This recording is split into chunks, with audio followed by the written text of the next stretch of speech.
The morning inbox is upset there aren't more great British video game companies, as one reader asks about Mario Party on Switch. To join in with the discussions yourself, email gamecentral@acmetro.co.uk. I see a lot of people calling for Sony to accept cross-play in Fortnite and other games, but I'm not sure they really understand why Sony isn't doing it. Microsoft used to refuse to do it too, back in the Xbox 360 era when they were on top, and allowing other consoles to imply they were equal to them did nothing but help the competition. Now Sony are in the same position, and it shouldn't be surprising they don't want it to seem as if the Xbox One is on par with the PlayStation 4.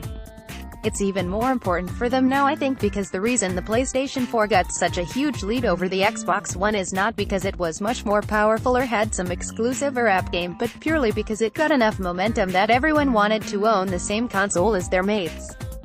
If crossplay had been a thing, then that wouldn't have been a factor, and Sony wouldn't have the lead they do now. Don't get me wrong, I'd like crossplay, but if I was Sony I wouldn't do it either, and I think some gamers are being a bit naive when they demand it. I mean, maybe Sony will give in if they're made to look the villain in some concerted campaign against them, but even then I wouldn't bet on it. Once again, people forget that these companies are out to make money, and that's all they care about. And the ones that don't go out of business pretty quick. Cranston really enjoying Sea of Thieves so far. It's a real breath of fresh to play something so bright and colorful and relatively non-violent. Well, maybe not non-violent, but definitely non-aggressive. Everyone in the game seems really friendly and chatty, even the ones that are trying to you, and just messing around with your mates is great fun no matter what you're doing. I do think that reader is being a bit quick to dismiss concerns about the lack of player progression. Unlocking new missions or cosmetic options is not really progression as most people understand it, and in the back of my head I'm already worrying about the repetition. I've dug up the same treasure in the same place a number of times now, and lack of variety. If the game was left as it is, I think it'd get old pretty quick, so everything depends on how often Rare update it. They seem to realize this, from what they've been saying, so I'm very optimistic. But it'd be wrong to suggest this isn't in danger of doing a Destiny 2, if it drops the ball. Iceman, great news about the Nintendo Switch sales, a really incredible turnaround for Nintendo. I read that Japanese story you linked to as well, and it's just fascinating to see how important Nintendo is to the whole Japanese economy. I just wish we had our games companies in the UK we could be equally proud of. I mean, there's Rare, Codemasters, and Rockstar North, who seem desperate to pretend they're not British. Those are the only big ones I can think. The guys that do the Lego games, I guess. I know there's lots of smaller companies and ints, but an equivalent of Nintendo? We're not even close. France has Ubisoft, which is definitely worth bragging about, but the only one we had close to that was Eidos, and now they're owned by Square Enix and most of their franchises are in decline. I don't know that it's anyone's fault in particular, but it seems like we could be doing a lot better. Olifant, email your comments to gamecentral@acmetro.co.uk. I'm into minds about the idea of there being a Sony formula for their exclusives. On the one hand, it doesn't seem a good idea to try and turn every game into a minor variation of The Last of Us, especially as that doesn't really seem to suit God of War, but on the other hand, most Sony exclusives are really good. I can see how Horizon Zero Dawn uses a lot of the formula, but it still feels very different than any of the Naughty Dogs.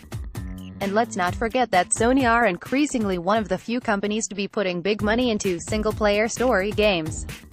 So I'd much rather they carry on doing that and risk some of them coming out a bit similar. I really don't think it's much different to Nintendo having an identifiable style, even when games like Mario and Zelda are very different. I think we'll get an idea of where Sony is taking all this when we finally see what they've done to Days Gone. If it's turned into some open-world game as a service, then the gig might be up anyway, but I hope not. Tom Meadows, I assume I'm not along, but why on earth are they remastering just the single-player of Modern Warfare 2? Who cares about Call of Duty single-player so much that they'd go out and buy a remastered version of a random entry? I mean, I guess it's not random because No Russian is very famous, but I can tell you now I don't remember any other part of the campaign beyond that. It just feels so random. The only thing I can think of is that they're obviously going to do Modern Warfare 3 next, probably this time next year, so that will maybe lead into Modern Warfare 4? That kind of makes sense, but to be honest I'd have been fine with a 30 seconds, previously on Modern Warfare, intro. But whatever. I mean, whoever plays the campaigns more than once anyway. Giddy not to ask a silly question, but do we have any idea when From Software are going to announce their new game? All this talk of Bloodborne in the inbox has got me desperate to get stuck in again, but I've played that game to death and beyond, and I need to sink my teeth into something new. Whether it's Bloodborne 2, a sci-fi game, or that horror sequel theory, I don't really care. I just want something in the Soulsborne style that can completely take over my life for a few months. I realize that's literally like asking for punishment, but I love these games and can't get enough of them. I imagine E3 is probably a good bet, but is there actually any proof for that, or can we expect a tease or reveal before that? Just tell me how